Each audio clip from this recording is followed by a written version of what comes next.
একদিন বনে এক ইঁদুর আর এক খরগোশের দেখা হলো। খরগোশ হাসতে হাসতে বলল, তুই এত ছোট, আমার মতো দ্রুত দৌড়াতে পারবি? ইঁদুর হেসে বলল, দেখে নিস, গায়ে জোর না থাকলেও বুদ্ধি আছে আমার। তখন তারা ঠিক করল, পরদিন সকালে একটা দৌড় প্রতিযোগিতা হবে। বনের সবাই দেখতে এল, পাখি, বানর, কাঠবিড়ালি, সবাই। দৌড় শুরু হলো।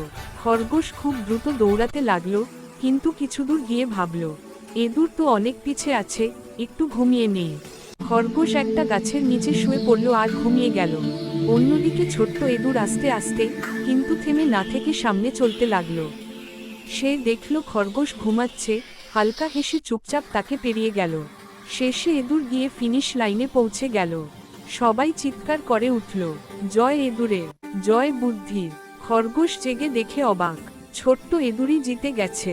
লাইক, কমেন্ট, সাবস্ক্রাইব করতে ভুলো না বন্ধুরা।